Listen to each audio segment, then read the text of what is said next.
Hey hello guys, இந்த வீடியோல love your enemy டிராமாவோட 3வது எபிசோடு தான் பார்க்க போறோம். எபிசோடோட ஸ்டார்டிங்ல அங்க ஸ்கூல்ல இருக்கிற எல்லா பசங்களுக்குமே தெரிஞ்சிருது இந்த மாதிரி நம்ம ஸ்கூலோட சேர்மனும் நம்ம பிடி டீச்சரும் இந்த மாதிரி ஒரு ஒப்பந்தம் போட்டிருக்காங்க. அதாவது இந்த மரத்துல பூ வந்துருச்சு அப்படின்னா டீச்சரை வந்து நம்ம சேர்மனோட டேட் பண்ணுவாங்க. அப்படி பூ வரல அப்படின்னா சேர்மன் வேலையை விட்டே போயிடுவாரு அப்படின்னு அங்க இருக்கிற எல்லா பசங்களுக்குள்ளேயும் தெரிய ஆரம்பிச்சு அந்த மரத்தை பார்த்து வேற லெவல்ல கத்திட்டு இருக்காங்க. இப்ப அந்த இடத்துல நம்ம ஹீரோ வந்துடுறாரா, நம்ம ஹீரோ மேல பூவெல்லாம் போட்டுட்டு கத்த நம்ம ஹீரோனுக்கு செம காண்டாகுது. இப்போ நம்ம ஹீரோவை வெறித்தனமா காதலிக்கிற அந்த ஜோ பொண்ணு இருக்கா, சோ அந்த பொண்ணு வந்து பேசிட்டு இருக்கா, இங்க பாரு சின்ன வயசுல நம்ம எல்லாம் ஸ்கூல் படிக்கும் போது நீ வந்து அந்த ஹீரோயின் கூட 3 மாசம் டேட் பண்ணிருக்க, ஆனா அதுக்கப்புறம் நீ அதெல்லாம் முடிச்சு வெளியூருக்கு போனதுக்கு அதுக்கப்புறம் எதுவுமே இல்ல அப்படின்னா அந்த பொண்ணு என்கிட்ட சொல்லியிருக்கா. ஆனா திரும்ப வந்து எதுக்காக இந்த மாதிரி ஒரு ஒப்பந்தத்தை போட்ட அப்படின்னு சொல்லி கேட்கும்போது அதெல்லாம் ஒண்ணும் இல்ல, நான் சும்மா தான் போட்டேன் அப்படிங்கிற மாதிரி நம்ம ஹீரோ சொல்லும் போது, ஆமா வேற எதுவுமே அவ சொல்லலையா என்னை பத்தி அப்படின்னு சொல்லும்போது அதெல்லாம் ஒண்ணுமே இல்ல, உன்னோட ஞாபகம் கூட இல்ல அப்படின்னு தான் ஹீரோயின் என்கிட்ட சொல்லியிருக்கா அப்படிங்கிற மாதிரி இந்த ஜோவும் நம்ம ஹீரோ கிட்ட எல்லாத்தையுமே சொல்லிடுறாங்க. இது கேட்ட உடனே நம்ம ஹீரோக்கு செம காண்டாகுது. பார்க்ல உட்காந்துருக்க நம்ம ஹீரோயின் கிட்ட போய் பேச போறாரு, நிறைய கேள்வியோட போறாரு, ஆனா என்ன பேசுறதுன்னு தெரியல. இப்போ டக்குன்னு ஆப்போசிட்ல இருக்கிற அந்த ஸ்கூலோட பிரின்சிபலை பார்த்த உடனே நம்ம ஹீரோயின் வந்து நம்ம ஹீரோவை பிடிச்சி அப்படியே கீழே உட்கார வைக்கிறாங்க. நம்ம ஹீரோக்கு தான் செம்மையா அடிபட்டுருது. இப்போ அடுத்த சீன்ல பிரின்சிபல் என்ன சொல்றாங்க அப்படின்னா, இங்க பாரு நீ என்ன பண்ற, என்னோட கிரெடிட் கார்டு எடுத்துக்கிட்டு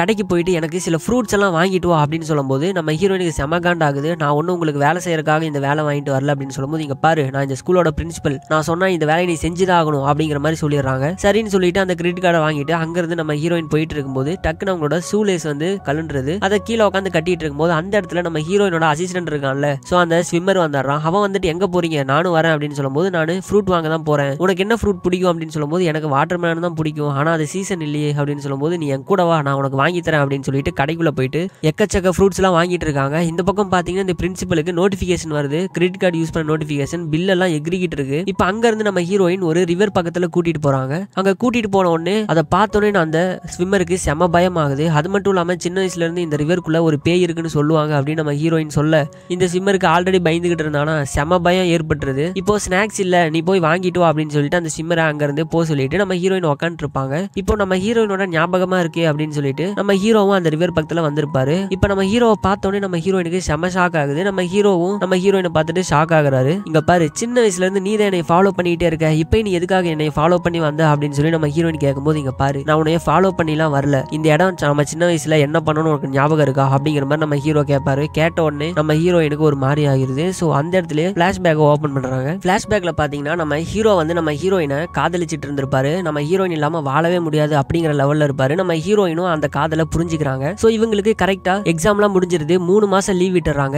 ஜாலியா அவங்க டேட் பண்ணிட்டு இருக்காங்க. அப்பதான் அந்த ரிவர் பக்கத்துல ஃபர்ஸ்ட் டைம் இவங்க வந்து தனியா டைம் ஸ்பெண்ட் பண்ணிட்டு இருந்திருப்பாங்க. அப்ப நம்ம ஹீரோவோட மடியில நம்ம ஹீரோயின் படுத்துக்கிறாங்க. நம்ம ஹீரோயினோட முகத்துல வெயில் படாம நம்ம ஹீரோ நோட் வச்சு மறைச்சிடுறாரு. இந்த மாதிரி நம்ம டேட் பண்றது நம்ம ஃபேமிலிக்கு தெரிஞ்சா கண்டிப்பா அவங்க கடுப்பாவாங்க, அதனால யாருக்குமே தெரியாம நம்ம டேட் பண்ணலாம் அப்படிங்கிற மாதிரி இவங்க ஒரு முடிவு எடுத்துறாங்க.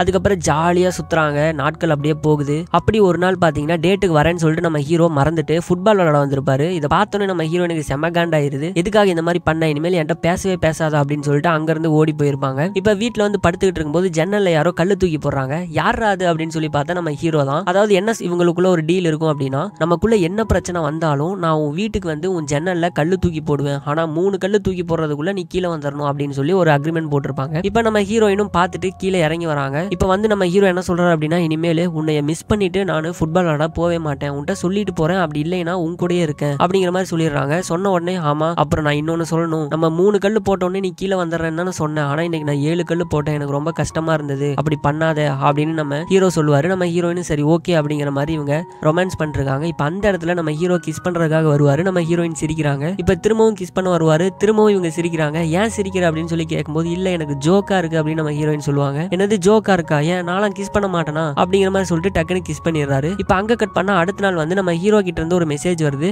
இந்த மாதிரி நான் ஒரு எமர்ஜென்சில மாட்டிட்டு இருக்கேன், என் ஃப்ரெண்ட்ஸோட இருக்கேன், இன்னைக்கு நீ எங்க கூப்பிட்டாலும் என்னால வர முடியாது, ஆனா உன் பக்கத்துல வர நான் ட்ரை பண்றேன் அப்படிங்கிற மாதிரி ஒரு மெசேஜ் வந்திருக்கும். சரின்னு சொல்லிட்டு இவங்களும் அங்க இருந்து போகும்போது டக்குன்னு நம்ம ஹீரோயினோட ஃப்ரெண்ட் இருக்காங்களே அவங்க வந்து இங்க வாடி நம்ம இன்னைக்கு ஒரு கேம்ப் ரெடி பண்ணிருக்கோம், நீயும் ஃப்ரெண்ட்ஸ் எல்லாம் இருக்காங்க ஜாலியா இருக்கும் அப்படின்னு சொல்லிட்டு நம்ம ஹீரோயினை அந்த ஃப்ரெண்டு கூட்டு வராங்க. வந்து பார்த்தா அந்த இடத்துல நம்ம ஹீரோ இருக்காரு. அப்ப நம்ம கிட்ட பொய்யா மெசேஜ் பண்ணிருக்கானே அப்படின்னு சொல்லிட்டு செம காண்டா வராங்க. ஆனா அது வெளியே காமிச்சுக்காம நம்ம ஹீரோயின் அப்படியே ஜாலியா இருக்காங்க ஃப்ரெண்ட்ஸ் முன்னாடி. அப்புறம் நம்ம ஹீரோவை நூடுல்ஸ் எடுத்துட்டு வர சொல்லியிருப்பாங்க. ஆனா நம்ம ஹீரோ வெறும் உப்பை மட்டும் எடுத்துட்டு வந்திருப்பாரு. ஏன்டா நூடுல்ஸ் எடுத்துட்டு வர சொன்னா உப்பு எடுத்துட்டு வந்திருக்கியாடா அப்படின்னு சொல்லிட்டு, சரி ஓகே விடுங்க நான் போய் நூடுல்ஸ் வாங்கிட்டு வரேன் அப்படின்னு சொல்லிட்டு நம்ம ஹீரோயின் அங்க இருந்து போவாங்க. நம்ம ஹீரோ வந்து சரி நான் தானே தப்பு பண்ணேன், நானும் கூட துணைக்கு போறேன்னு சொல்லிட்டு நம்ம ஹீரோ அங்க இருந்து வருவாரு. அப்படியே கேங்க விட்டு தள்ளி வந்து ஜாலியா இவங்க 2 பேரும் ஹாப்பியா ஜாலியா ரொமான்ஸ் பண்ண ஆரம்பிச்சிடுறாங்க. அப்படி ஒரு நாள் ஹீரோயின் வந்து கடையில இருந்து ஒரு பொருள் வாங்கிட்டு வரும்போது நம்ம ஹீரோ கிட்ட ஒரே ஒரு பொண்ணு வந்து நின்னு அவளோட லவ்வை ப்ரப்போஸ் பண்ணி ஸ்வீட்லாம் கொடுத்துக்கிட்டு இருக்கா. நம்ம ஹீரோவும் சிரிச்சு ஜாலியா பேசிட்டு இருக்காரு. இதை பார்த்தோன்னே நம்ம ஹீரோனுக்கு செம காண்டாகுது. யார் அந்த பொண்ணு அப்படின்னு சொல்லி கேட்கும்போது, இங்க பாரு, 2 நாள் முன்னாடி அந்த பொண்ணு வந்து என்கிட்ட ப்ரப்போஸ் பண்ணிச்சு, ஆனா நான் எதுவுமே சொல்லல,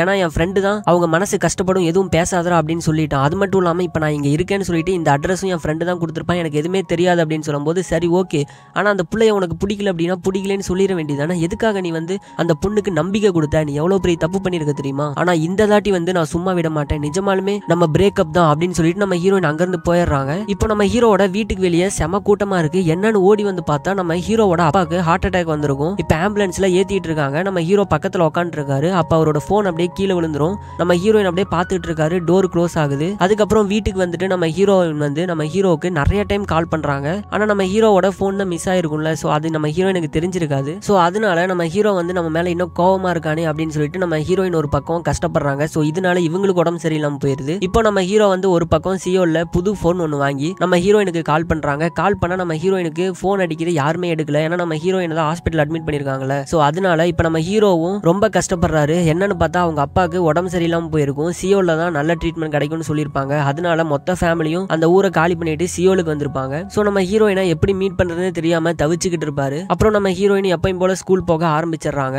ஆனா இவங்க 2 பேரும் ஒன்னு பேசி வச்சிருப்பாங்க. என்னன்னா, நமக்கு என்னதான் பிரேக்கப் ஆனாலும், நம்ம எவ்வளவு தூரம் பிரிஞ்சிருந்தாலும் ஒரே ஒரு நாள் மட்டும் நம்ம ஒரே இடத்துல மீட் பண்ணணும் அப்படின்னு சொல்லியிருப்பாங்க. அது என்னன்னா, வின்டர் சீசனோட ஃபர்ஸ்ட் நாள் தான். நம்ம ஹீரோயினுக்கு அப்பப்ப கனவு வரும்ல, அந்த இடத்துல தான் இப்ப நம்ம ஹீரோ வருவான்னு சொல்லிட்டு நம்ம ஹீரோயின் அந்த இடத்துல போய் வெயிட் பண்ணிட்டு இருக்கும்போது, இந்த பக்கம் நம்ம ஹீரோவும் நம்ம ஹீரோயினுக்கு பிடிச்ச ஒரு பொருள், அதாவது நம்ம ஹீரோ கையாலேயே தைச்ச சிவப்பு கலர் துணி ஒண்ணு நம்ம ஹீரோயினுக்கு ரொம்ப பிடிக்கும். அந்த துணி எடுத்துக்கிட்டு அவரும் பஸ் ஏறி அந்த கிராமத்துக்கு வராரு. இப்ப நம்ம ஹீரோயினோட வீட்டுக்கு வெளியே தான் நம்ம ஹீரோ வந்திருக்காரு. வந்து கல் எடுத்து போட்டா 3 கல்ல வெளியே வந்துருவாள் அப்படின்னு சொல்லிட்டு கல் எடுத்து நம்ம ஹீரோயின் உள்ளதா இருப்பாங்க அப்படின்னு நினைச்சிட்டு நம்ம ஹீரோ வெளியே தூக்கி போட்டுட்டு இருப்பாரு. ஆனா அது 7 கல்லு 10 கல்லா மாறுது, 15 கல்லா மாறுது. ஒரு கட்டத்துல அந்த வீட்டுக்குள்ள அந்த ரூமுக்குள்ள இருந்த லைட்டும் ஆஃப் ஆயிருது. இதை நினைச்சு அவ உள்ளதா இருக்கா, என்கிட்ட பேசக்கூட விருப்பப்படல அப்படின்னு சொல்லிட்டு அந்த இடத்துலயே அவர் வாங்கிட்டு வந்த அந்த கிஃப்ட்டை வந்து தூக்கி போட்டுட்டு கீழே உட்காந்து கதறி கதறி அழுக ஆரம்பிச்சிடறாரு. இந்த பக்கம் நம்ம ஹீரோயினும் அவன் வருவானான்னு அந்த இடத்துலயே உட்காந்துக்கிட்டு இருக்காங்க. இப்ப அப்படியே காலையில விடிஞ்சிருது. விடியற முடியும் நம்ம ஹீரோயின் உட்காந்துட்டு இருக்காங்க. ஆனா நம்ம ஹீரோ வந்து வரவே இல்லை. ஆனா ஏன்னா நம்ம ஹீரோ வந்து நம்ம ஹீரோயின் வீட்டுக்கிட்டு இருக்காருல்ல,